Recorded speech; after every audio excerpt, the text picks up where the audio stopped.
저는 아까 전에 그 내빈 소개에서 한번 빠졌습니다. 우리 국민의힘 상임연구위원이고 우리 기독교 파트를 담당하고 계신 이정환 목사님 한번 인사드리겠습니다. 우리 저 한상동 목사님 양아들 되시는 우리 한계영 장로님 멀리 평택에서 오셨습니다.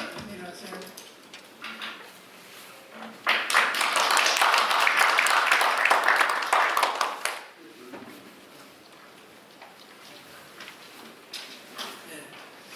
오늘 발표는 먼저 우리 이현선 안양대학교 교수이시고 교회사를 전공하시는 이현선 교수님께서 먼저 해주시겠습니다. 주제입니다.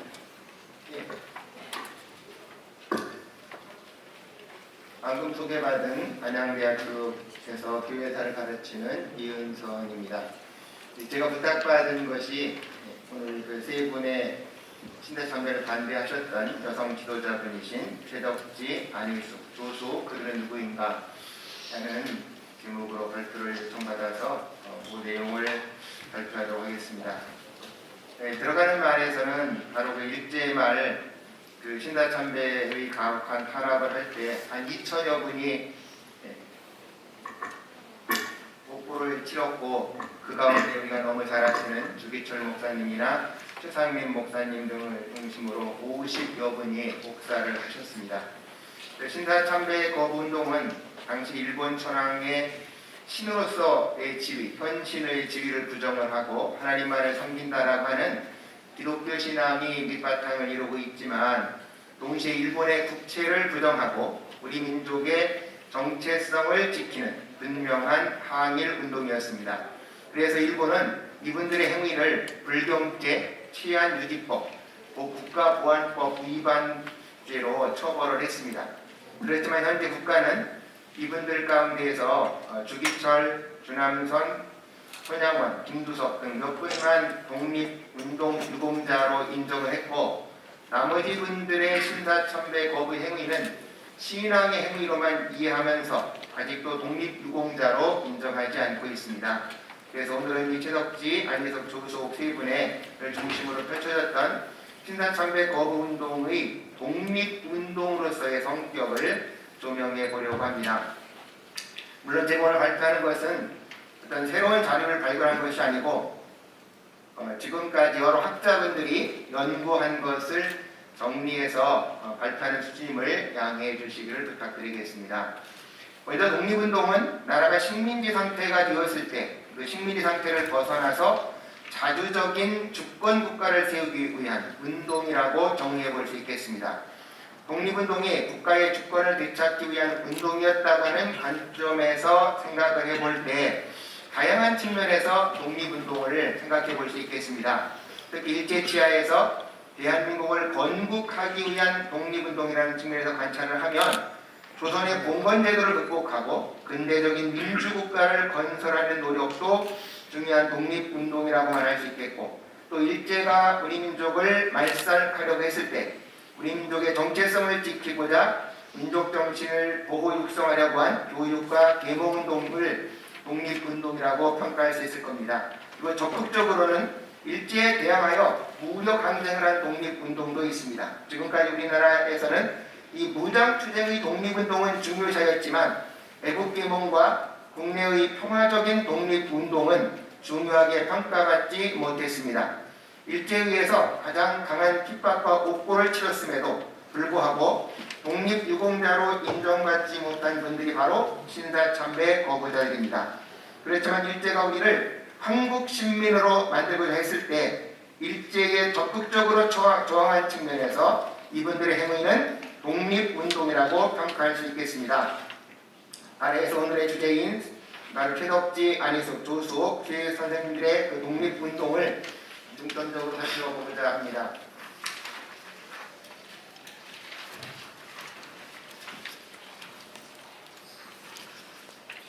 최덕지 목사님의 항일 독립운동, 신사참배운동 거부를 중심으로 라는 제목을 잠깐 살펴보겠습니다.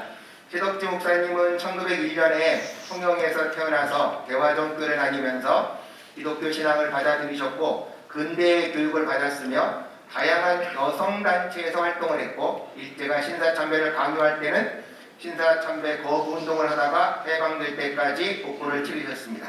그래서 이 시덕지 목사님의 삶에 대해서 항일운동, 독립운동이라고 하는 관점에서 근대 의식을 바탕으로 독립운동과 여성개몽을 했던 시기, 그 다음에 평양 여자신학교를 졸업하고 전도 사역을 하던 시기, 그 다음에 신사참배 거부운동을 하던 세 시기로 나누어 좀 고찰해 보고자 합니다. 근대의식을 바탕으로 한 독립운동과 여성개몽운동을 하던 시기를 1931년까지로 볼 수가 있겠는데요. 시덕지 목사님은 어릴 때부터 이미 조모가 할머니가 기독교 신앙을 받아들여서 어릴 때부터 교회를 다녔고 12살이 됐을 때는 그 대화정교회에서 운영하던 진명학원에 입학을 해서 거기서 근대교육을 받았습니다.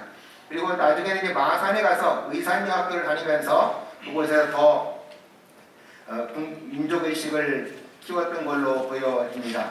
그래서 결국은 이 마산 의학교를 다닐 때 그 또 영향을 받았던 분은 그 박순천 선생님한테서 영향을 받아서 3.1운동에 가담했던 걸로 보여집니다. 그래서 최덕지 목사님은 3월 13일 통영에서 진행됐던 3.1운동에 참여를 했습니다. 남자분들이 준비를 했는데 사전에 발각돼서 실패를 했고, 그렇지만 남자들은 실패했지만 그 진명 유치원의 교사였던 그 문복순, 김선희, 양성숙 세 분이 만세운동을 주도를 했는데, 그때 이 최덕지 목사님은 하루 전에 그 이갑성에게서 그 독립선언서를 받아서 친구 집에 보관했다가 태극기를 만들어가지고 이 세 분이 독립운동한테 제공을 해 주었습니다. 그리고 최덕지 선생님은 그 3.1운동이 끝난 다음에는 통영의 여성운동에 적극적으로 가담을 했습니다. 대야정교회, 유치원, 야학을 통해서 기독교 정신에 입각한 민족주의적 기독교 교육 운동을 전개했습니다. 민족주의적 여성 교육에 열심히 했던 건 남녀가 평등해지고 독립이 되기 위해서는 여성도 교육을 받아야 한다는 생각이 있었기 때문이었습니다.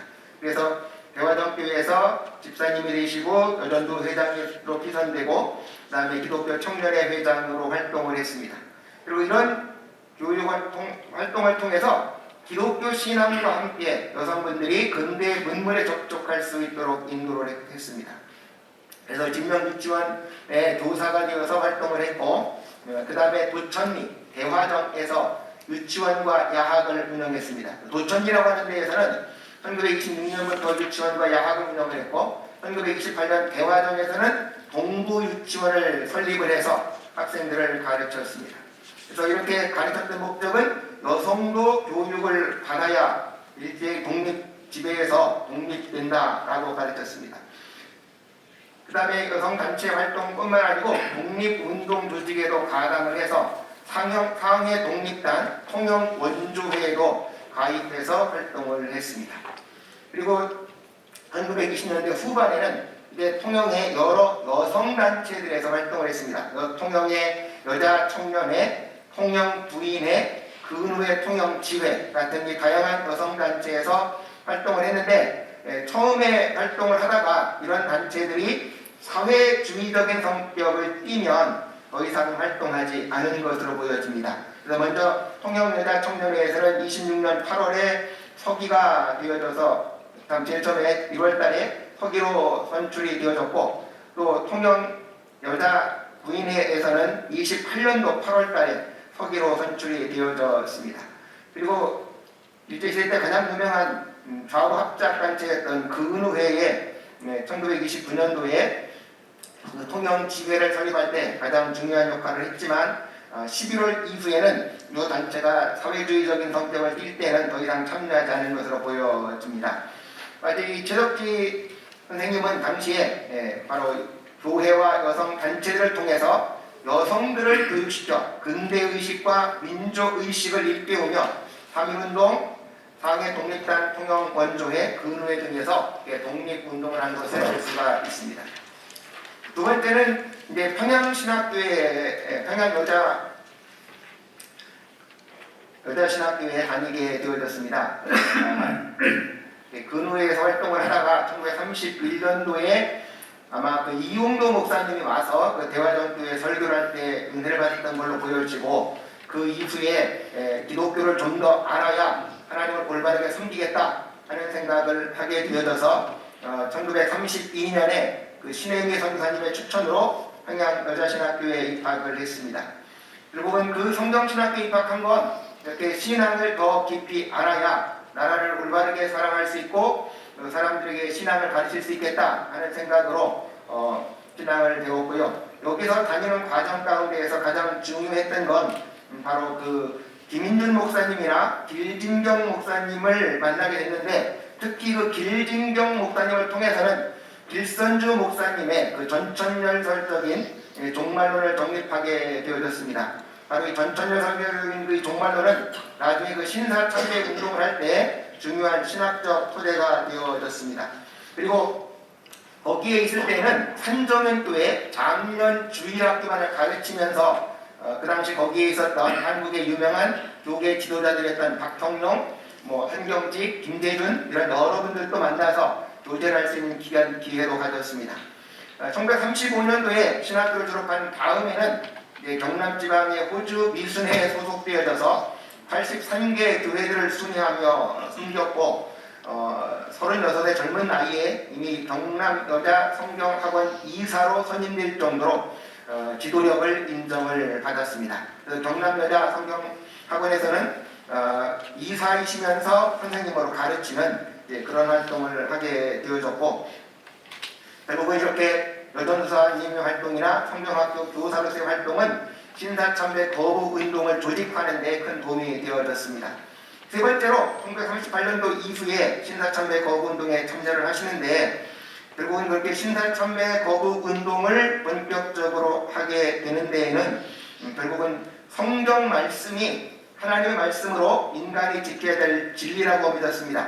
그러므로 일본 천황은 우리와 똑같은 인간에 불과한 존재이니까 하나님으로부터 통치권을 받아서 천황이 자의적으로 인간을 지배할 수 없다고 보았습니다. 뿐만 아니라 그리스도가 재림해서 일본 천황을 심판할 것이며 이 지상에 하나님의 나라가 건설될 것이라고 하는 천년 왕국설을 믿었습니다. 기독교 목사님은 당시에 신사참배를 인정하는 건 기독교 정신에 어긋날 뿐만 아니라 일본 전쟁을 찬성하는 것이고 일본의 식민지 지배를 인정하는 것이라고 보았습니다. 경남지방의 그 신사참배 거부자였던 그 모임의 회계였던 조숙 선생님도 신사참배 하는 교회에다 헌금하는 걸 반대했는데요. 그 이유는 바로 그렇게 헌금을 하면 이게 국방헌금으로 사용돼서 사람을 죽이는 무기 구입에 사용되었기 때문에 신사참배를 그런 교회들에게 헌금하는 것을 거부했습니다. 신사참배에 찬성하는 건 전쟁을 지지하는 것이고, 바로 그래서 신사참배 거부운동은 반전운동의 성격을 띠고 있습니다. 기독교 목사님은 수감되기 전에도 여러 가지 방법으로 신사참배 거부운동을 전개했습니다. 첫 번째는 경남 부인 전도회 조직을 통해서 합법적으로 각 교회들을 순회하면서 신사참배를 반대해야 될 이유들을 설명해 주었고, 두 번째는 교회와 바로 그 경남 여자 성경학교에서 학생들을 중심으로 신사참배 반대 운동을 조직화했습니다. 마지막에는 한상동 목사님을 중심으로 해서 전 조선적으로 이런 활동을 확대해 나가려 했다 하는 것이죠.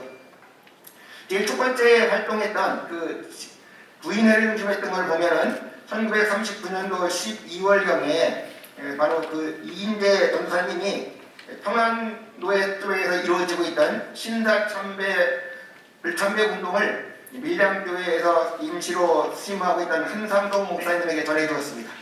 그래서 바로 한상동 목사님이 1940년 1월 1일날 기독 선생님을 찾아와서 전사님을 찾아와가지고 신사참배 거부운동을 조직적으로 전개할 것을 의논을 했습니다. 그래서 경남 여전도회를 통해서 신사참배 거부운동을 펼쳤고 3월 5일에는 통영여전도회 회합에서 여전도회 회장으로 선출이 되었습니다. 그래서 여전도회 회장님으로서 그 모든 교회를 다니면서 여전도회를 중심으로 신사참배 거부운동을 했습니다. 두 번째는 교회와 성서학원 학생들을 중심으로 이 거부운동을 조직해 나갔는데요. 마산, 통영, 진주, 고성 이런 지역을 중심으로 해서 호주 선교회 본부를 거점 삼아서 각 지역 교회를 순회하는 방법을 사용을 했습니다. 최덕지 전사님 당시에 그 이수련, 이고견, 여매나 이런 분들하고 함께 각 지역을 순회하면서 일주일 열흘씩 부흥회를 열고 신사참배를 왜 해야 되는지를 설명하면서 신사참배 거부 운동을 펼쳐주셨습니다. 그리고 이제 그 밑에는 보시면 경남 여성 성정학교 학생들을 대상으로 기도 모임을 인도했습니다. 일때는 이 학교가 인가를 받지 못했으니까 수업을 하지 마라 하고 지시를 했지만 그 당시 최덕지 전사님은 이제 1940년 4월달에 학생을 모집을 해서 수업을 하면서 이분들에게 신사참배를 거부해야 될 이유와 박관준 장로님이 일본 제국의회에서 그 거부 운동을 했던 것을 설명해 주었고 주일날이면 그렇게 옥봉산에 올라가서 학생들 30여 명과 함께 기도를 했습니다. 최덕지 전사님은 당시에 이렇게 지역교회와 학생들을 조직해서 거부 운동을 해 나갔습니다. 이걸 전 조선으로 확대하기 위해서 바로 한상동 목사님하고 회의화합을 갖게 됐다는 거죠. 이인재 전사님이 와서 한상동 목사님에게 이것은 전선적으로 가야 된다 했을 때 결국은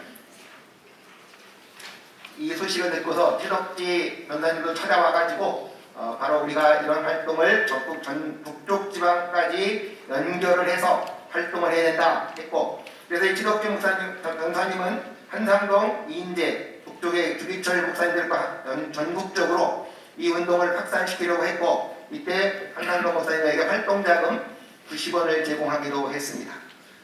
나중에는 감옥에 들어간 후에도 이분은 아주 당차게 신사참배 반대 운동을 전개했습니다.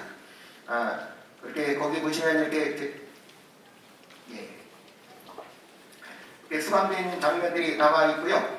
그 신사참배 거부 운동은 그 안인숙 선생님의 죽으면 죽으리라 하는 그 책이 아주 잘 나와 있더라고요. 하루에 3번, 4번씩 예배를 드리고 아무리 핍박을 해도 그 예배하는 그런 모습을 갖고 이렇게 신사참배 운동을 지속을 해 나가서 결국은 1945년 8월 15일 해방될 때까지 그 모진 일제의 탄압에도 굽히지 않고 끝까지 신앙을 지키셨고 신사참배 운동을 지속을 하셨습니다.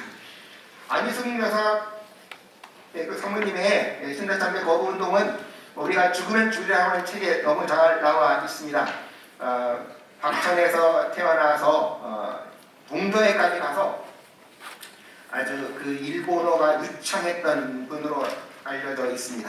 그래서 귀국을 해서 대구 여자 보통 고등학교에서도 활동을 했고 가르치셨고, 두 번째 이제 보성여학교에서 선천 보성여학교에서 가르치다가 38년 어느 봄날쯤인지 어떤 전교생이 그 신사참배 할 때 교장 선생님이 가라고 해서 그 신사참배 장소에 갔지만 꼿꼿하게 서서 결국은 하나님이 어떤 사람의 어떤 존재이고 전하지 않겠다 하는 믿음의 절개를 보여서 결국은 일경이 체포됐는데, 그 죽으면 죽으려 읽어보시면 나와 있지만 그 군수 양반이 너무 바빠갖고 뭐 어떤 거에 갈 때 탈출해서 나오는 장면이 나와 있습니다. 그래서 결국 나중에 하나님께서 평양으로 가라 그래서 평양으로 가셨고, 거기 가 있는 동안에 여러 그 김민희, 최권등 목사님, 이인재 목사님 이런 분들을 만나가지고 이제 신사참배 비밀 거부 집회를 했습니다. 그리고 거기서 있는 동안에 바로 그 평남 대천읍 십자의원의 의사였던 박관준 장로님을 만나가지고 결국 일본에 가서 이 신사참배 강요가 잘못됐다는 걸 호소해야 되겠다 해서 그곳에 건너가게 되었습니다.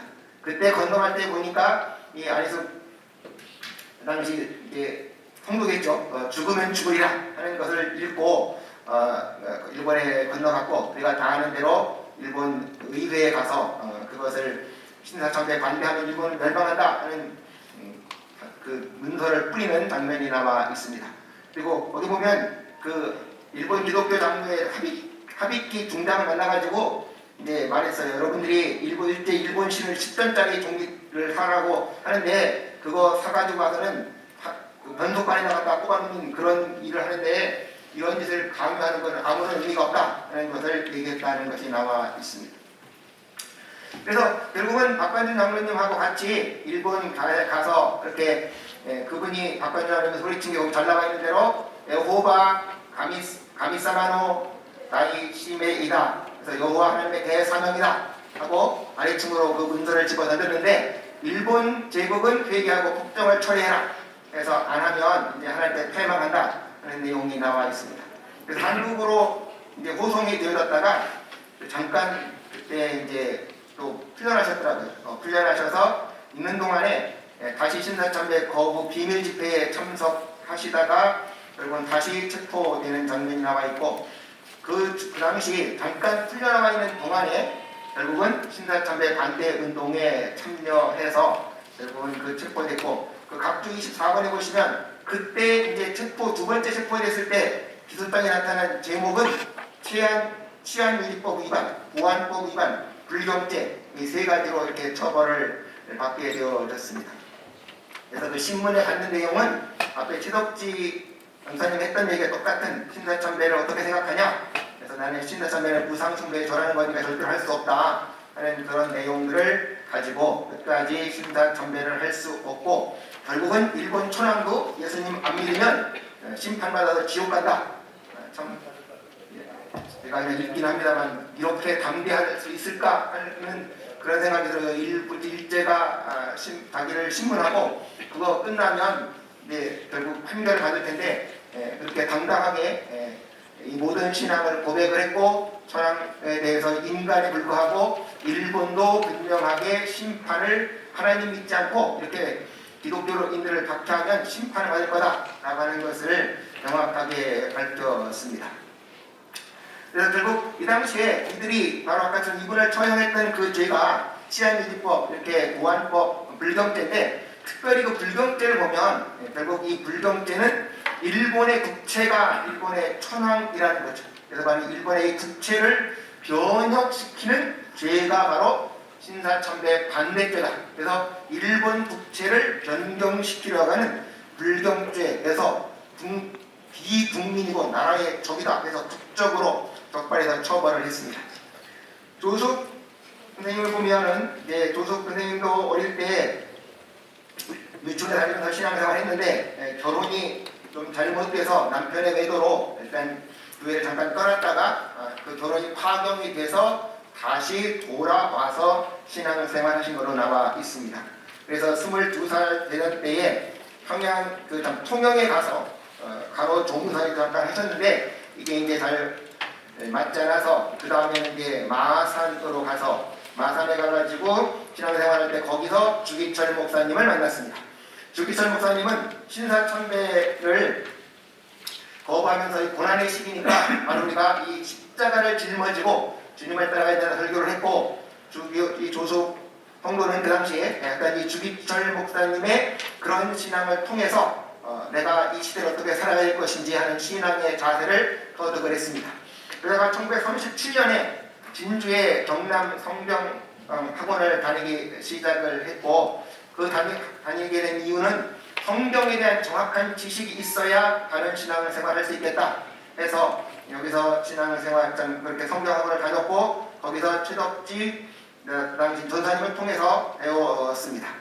그리고 이제 1938년에는 삼천포 교회에 가서 전도 부인으로 활동을 했는데 그때 이제 남해교회 최상림 목사님을 만나서 신사참배를 왜 거부해야 되는지 바로 이것은 하나님과의 관계에서 얘는 하나님만 섬겨야지 그 어떤 것도 섬기는 것은 우상숭배라고 하는 것을 분명하게 배웠습니다. 그래서 결국은 이렇게 신사참배를 거부하는 확실한 신앙을 갖게 되어졌고 1938년 9월달에 장로교 총회가 신사참배는 국민의례라고 결정을 했지만 그 결정을 하고 나니까 삼천포에서 기독교 신자들 다 붙잡아다가 신사참배를 하라고 했습니다. 그 당시 조석 성도는 바로 위에서 그런 주기철 목사님, 최상림 목사님을 통해서 신사참배를 해서는 안 된다라고 배웠기 때문에 자기는 신사참배 하지 않고 집으로 돌아왔다는 거죠.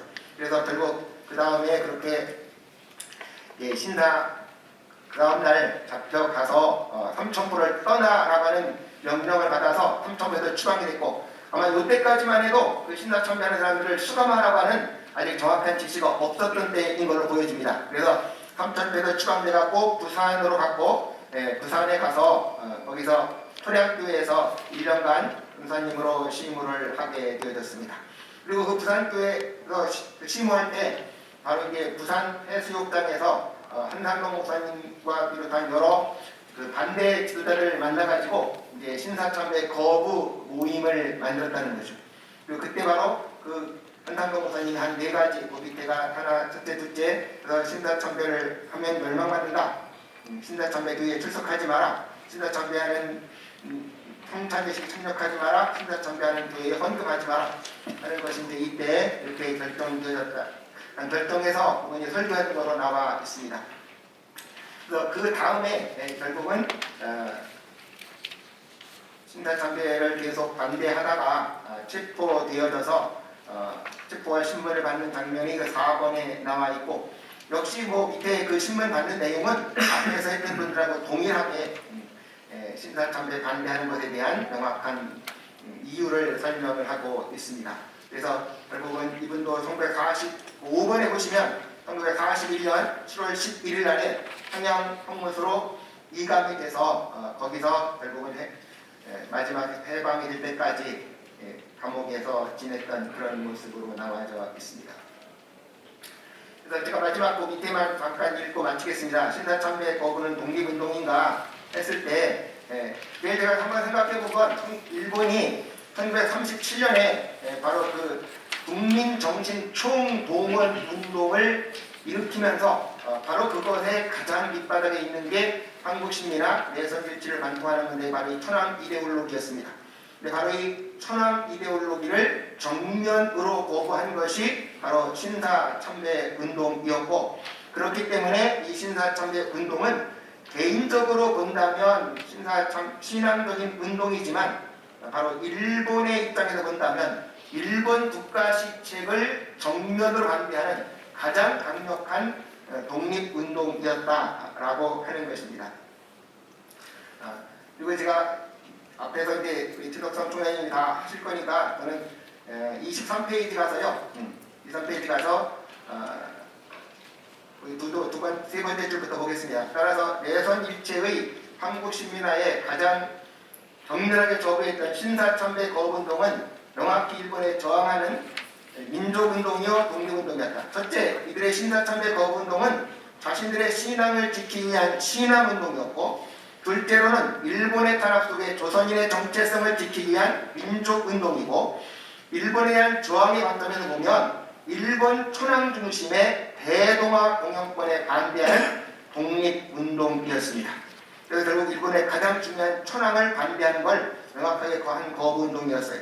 당시 일본의 이 대동아 공영권이라고 하는 것은 일본의 천황을 중심으로 전 세계가 한 가정이 돼갖고 일본 천황에 충성해야 된다라고 하는 것이었습니다.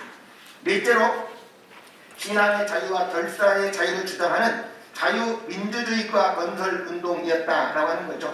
이분들은 서양의 근대 교육을 받았고 기독교 신앙을 가지고 신사참배를 대항을 해서 신앙의 자유, 결사의 자유 입장에서 이들은 끝까지 반대를 했었다라고 하는 것이죠. 그 다음 페이지 가서 하나만 더 말씀드리면 그 두 번째 문단에 보겠습니다. 이들의 독립운동은 기독교 신앙을 두고 민족사랑의 독립운동이었다. 폴틀리라고 하는 분이 종교는 문화의 실체고 문화는 종교의 형식이라고 말을 했습니다. 결국은 무장 독립투쟁을 많이 강조하는데 이분들은 오히려 유교의 화이관의 입장에서 일본의 오랑캐라고 해가지고 저항해서 무장 의병투쟁, 무장 독립운동을 했습니다. 그렇지만 기독교인들은 바로 기독교 신앙을 그 중심에 놓고 일본 천황을 반대하면서 일본 천황이 반대하면서 대동아 공영권의 정면으로 도전했기 때문에 이것도 그거에 못지않은 신사참배 독립운동이라고 볼 수가 있겠고요. 그리고 히틀러에 대한 최고의 저항운동이 칼 바르트의 바르멘 선언이었습니다. 이 바르멘 선언도 히틀러를 신격화할 때 우리는 하나님만 섬기고 히틀러를 신격화하는 걸 반대한다 라고 하는 것이었는데, 이것이 교회 역사에서 최고의 저항 신학으로 정치 활동으로 인정을 받고 있다는 거죠. 그래서는 신사참배 운동도 충분히 독립운동으로 인정받고 보호받을 자격이 있다라고 말씀드리겠습니다. 이것을 마치겠습니다.